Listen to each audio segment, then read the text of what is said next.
Hi there, my name's James and welcome to R&R, the show where I react to and review some of the latest and greatest music videos. Today I'm going to be checking out Rich Men North of Richmond by Oliver Anthony. Now I understand that there is some sort of controversy wrapped around this song. To be honest, I'm not much of a social media person. I try to spend the least amount of my time on social media, so I have no idea the backstory of why this song is controversial or how it's become controversial.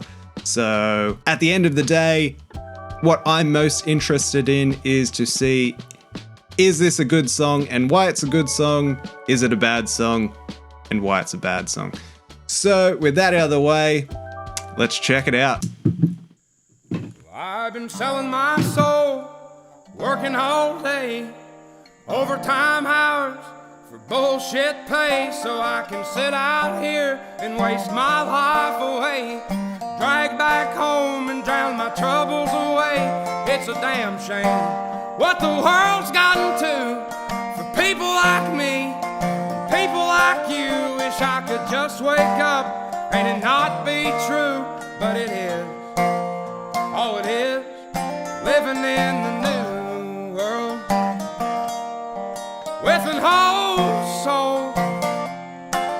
These rich men north of Richmond, Lord knows they all just wanna have total control. Wanna know what you think, wanna know what you do, and they don't think you know, but I know that you do, 'cause your dollar ain't shit and it's taxed to no end, 'cause the rich men north of Richmond.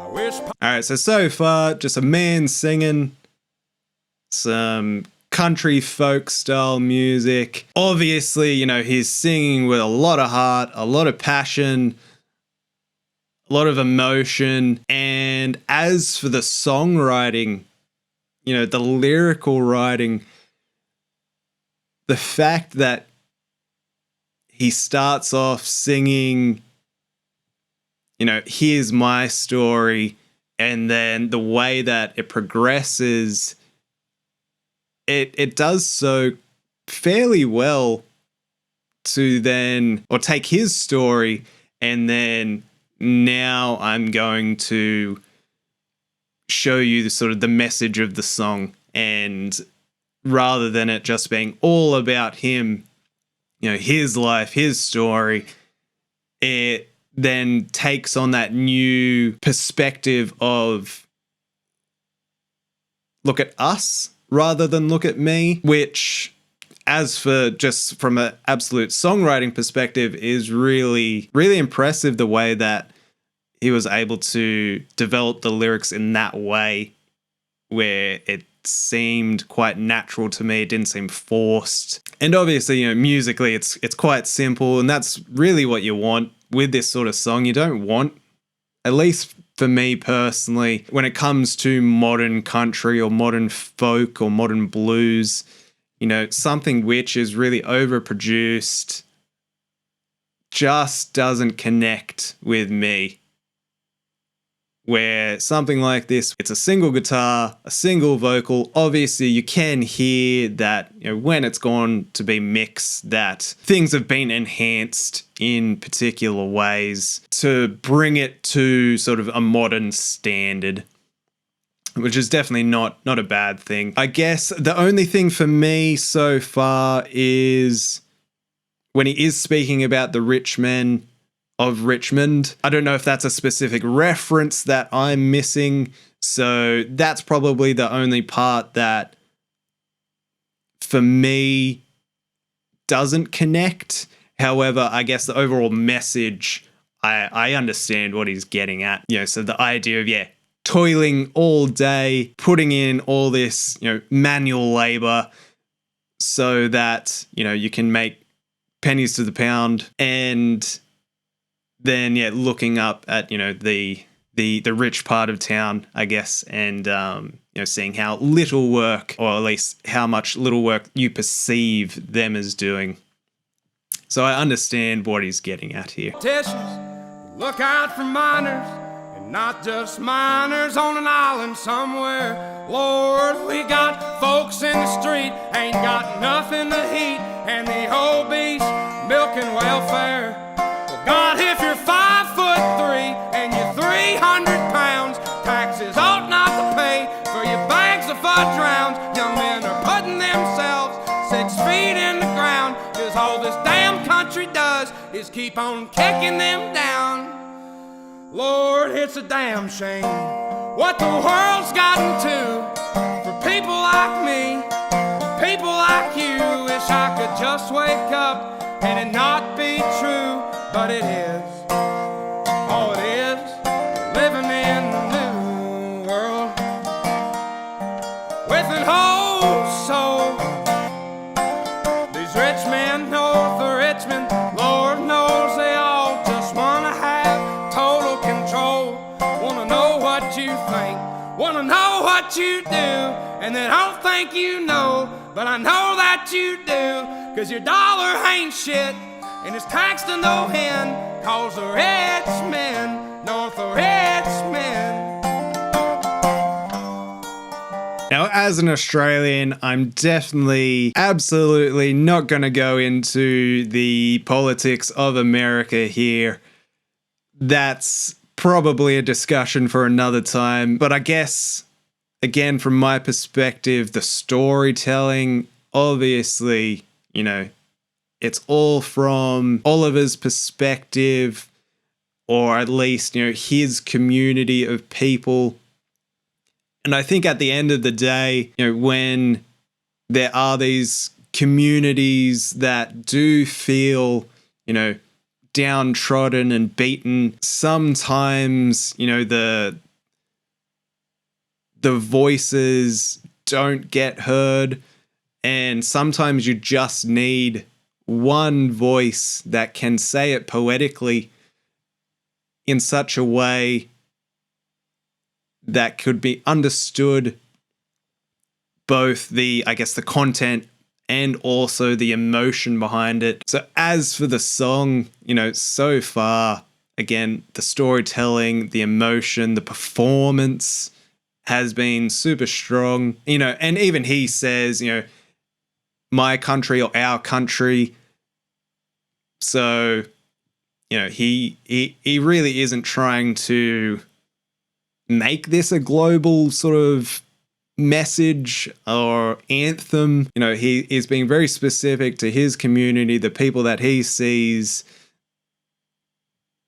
affected by the economics of the new world, as he puts it as well. And again, I definitely cannot comment on those aspects of the song, of the message, because I can only speak of my perspective as an Australian living in Australia who has been part of the welfare system in the past and can only speak highly of it. But I really think the chorus of this song is super powerful. I do really like that line of old soul living in a new world. I feel that there's some really poetic beauty in that line.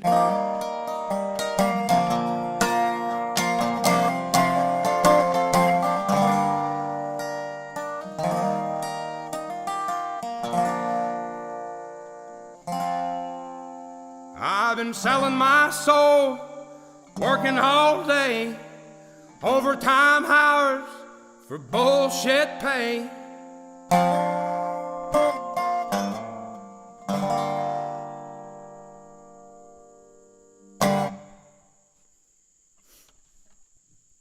And then we end off there with a fairly simple outro, which is just sort of a bit of a refrain of the first verse. So that was a nice sort of, way of bringing things down, circling back around to where we began, which also, I guess, has a pretty powerful message behind it of, you know, here's where the song started. We've built it all the way up to here.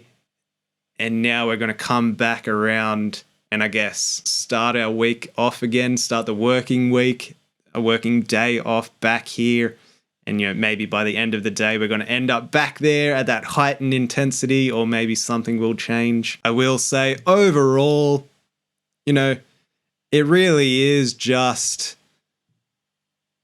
I guess, a man and his guitar and his dogs really just, you know, speaking his truth about what he's seeing around him, happening to him, his community, his people.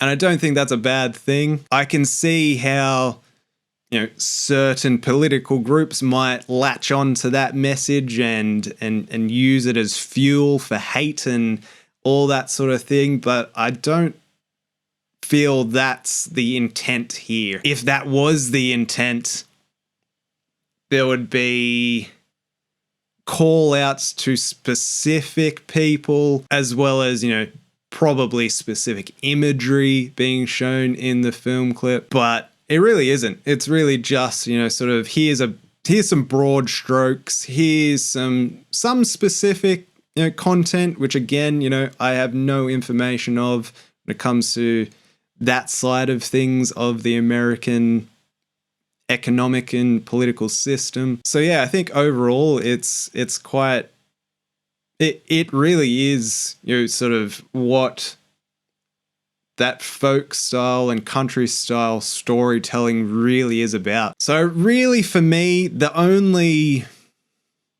gripe I have, or the only sort of negative for me, probably is the production. I feel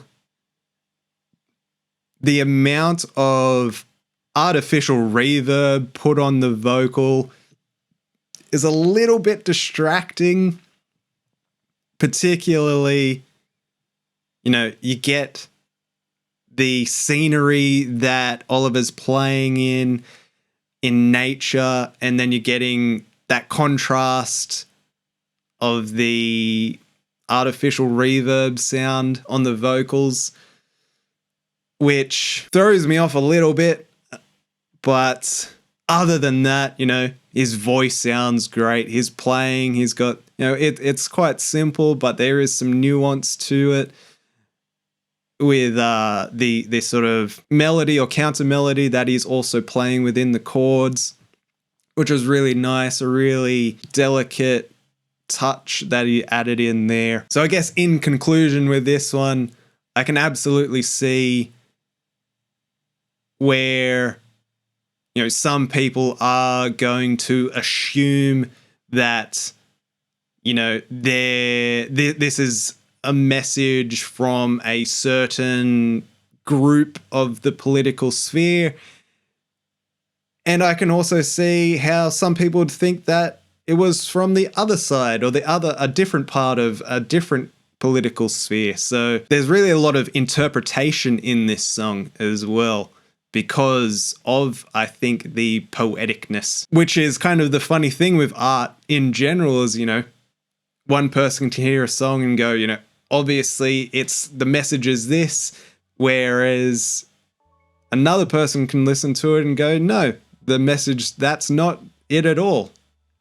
And maybe that's the misconception here, or maybe I'm, you know, that's just my perspective. Maybe I'm perceiving it in a completely different way. That is wrong.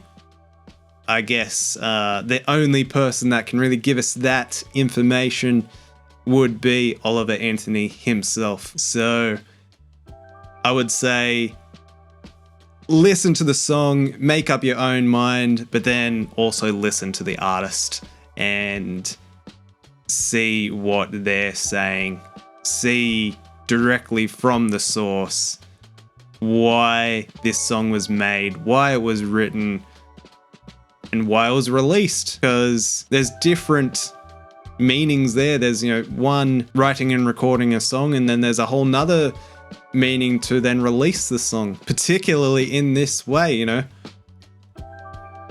there's a conscious decision there to record it in the forest with just a single instrument accompanying the vocal. So I think that's it for me in this one. Let me know, what are your guys' thoughts on this song? Is this song as divisive as a lot of people are saying it is, or is it just a simple message from a man, his guitar, and some dogs? So if you enjoyed this video, be sure to subscribe to the channel, check out some of my other videos, and you'll catch me in the next one.